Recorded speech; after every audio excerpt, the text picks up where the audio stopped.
Esit. Kur yra kitos duobės, iki šiol niekas nežino.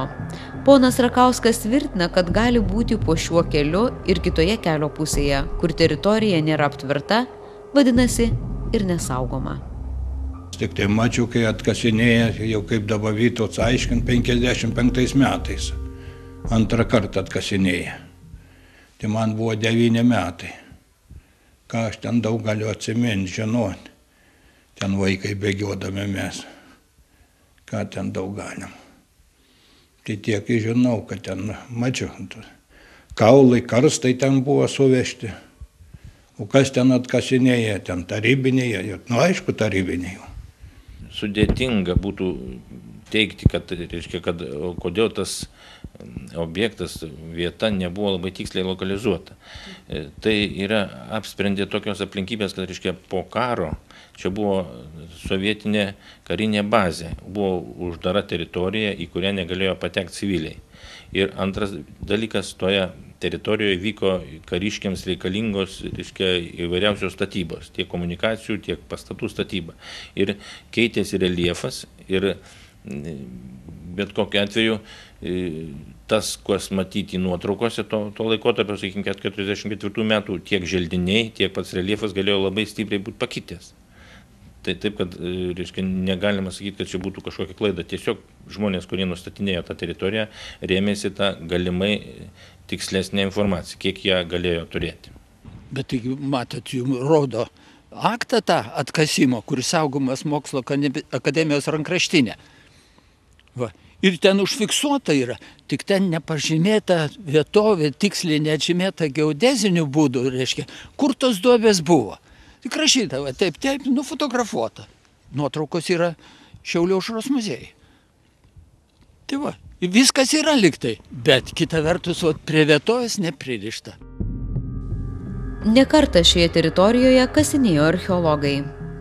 2009 metais buvo pagal Zoknių tuos teritorijose buvusio karinio oro uosto sutvarkymo projektą planuojama pagal Pročiūnų gatvę tiesti komunikacijos linijas, tvarkyti pačią gatvę. Ir tiesiog mes tikrinom, ar tose vietose, kur plečiasi Pročiūnų gatvė, paminklinėje teritorijoje ir dar po 250 metrų į vieną ir į kitą pusę, dėl viso pikto, ar tenai nėra tų kapų, ar jie yra toliau nuo Pročiūnų gatvės ir ar tos tiesiamos komunikacijos ten nepažeis, nesužalos tų kapų.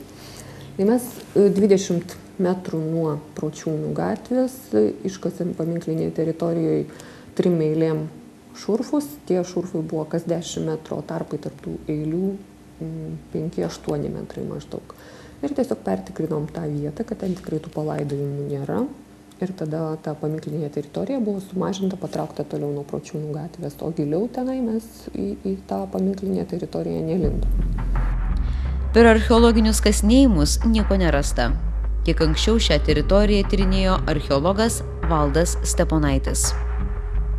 Buvo dar mano kolega Valdas Steponaitis iš Vilniaus, kasinėjo 2004 metais iki manęs. Ten tie kasinėjimai su paminklo statyba būsimo buvo susiję ir jisai iškasė 5 šurfus centrinėje paminklo dalyje, bet irgi tų palaidojimo vietų nerado. Kur dingo kūnai? Juk žmonių perlaidojimo niekas nematė.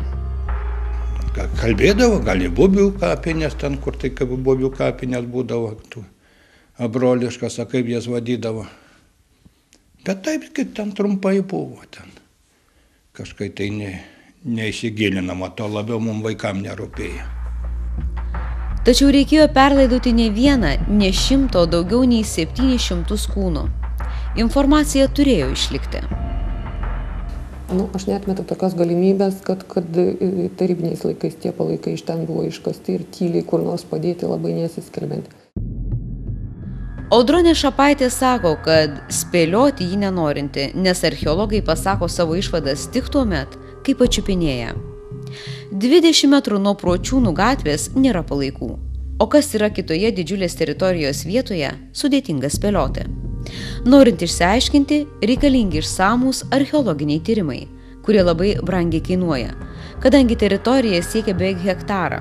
Šiandien yra žinoma, kad 1944 metais palaikai buvo atkasti.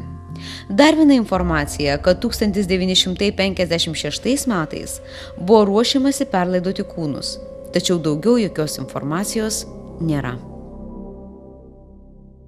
Vieno žuvusiojo žmona Urbonienė čia kreipėsi, ieškojo tų, pergyveno dėl nužudytųjų, dėl palaikų, dėl išsaugojimo, reiškia.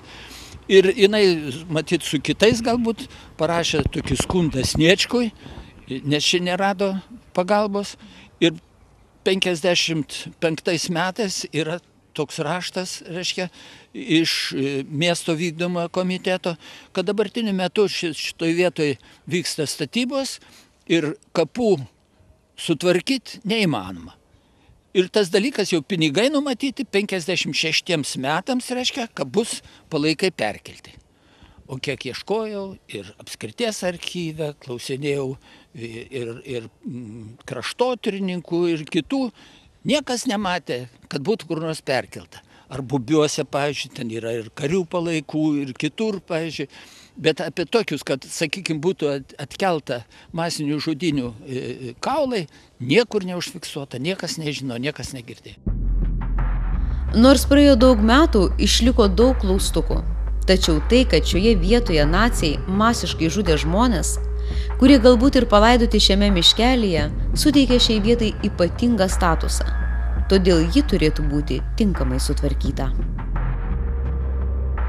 Man tai svarbiausia yra kaip šiauliečio, kaip piliečio pozicija. Ir yra puikia proga kalbėti apie istoriškumą ir apie istorinę atmintį. Kaip mes vertinam savo žmonės gyvenusius čia, Lietuvoje, gyvenusius Šiauliuose.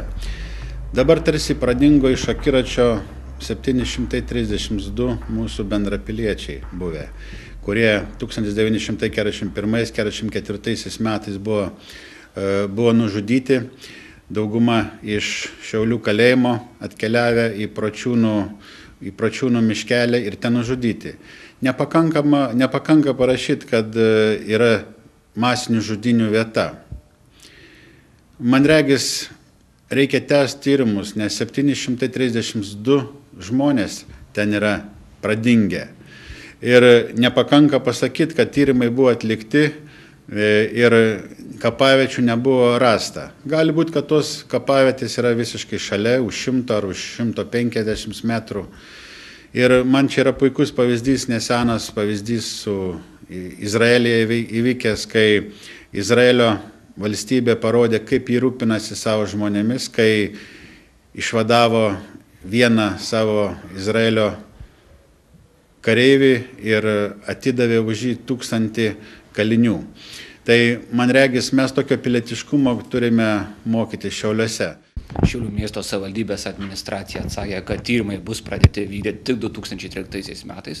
Šiuo metu prioritetas teikiamas archeologiniams tyrimams vadinamajame Salduvės kalne ir vėliau Frenkelio vilos teritorijoje. 2013 metais atsiras atskira biudžeto eilutė skirta šios vietos archeologiniams tyrimams. Šitas pavyzdys su Pročiūnų kankiniais šitais irgi rodo, kad mes kartais per daug koncentruojamės į pašalinius dalykus, o nežiūrim, kas yra šalia mūsų, kas greta mūsų. Ir tą turėtumėm ištaisyti, šitą mūsų istorinę pamoką. Ir ne tik įamžinti, bet ir dar kartą pabandyti surasti, kur yra tikrosios šitų nužudytų asmenų kapavietės. Šiaulių miesto gyventojų nužudytų Pročiūnų kaimo miškelį atkasimo akte rašoma, kad žmonės, kurių artimieji palaidoti Pročiūnuose, pageidauja, kad ši vieta būtų papuošta ir pastatytas paminklas. Deja, nei žudynių vieta papuošta, nei paminklo iki šiol nėra. Kadangi žudė naciai, tarybiniais metais žudynių vieta turėjo būti sutvarkyta, bet matyt svarbiau tuo metu buvo karinė bazė. Atkūrus nepriklausomybę, trūksta pinigų ne tik paminklui, bet ir žoliai nupjauti.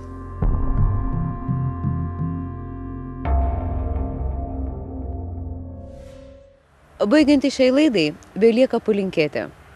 Gerbkime savo protėvius, saugokime savo tautos istoriją. Sudie.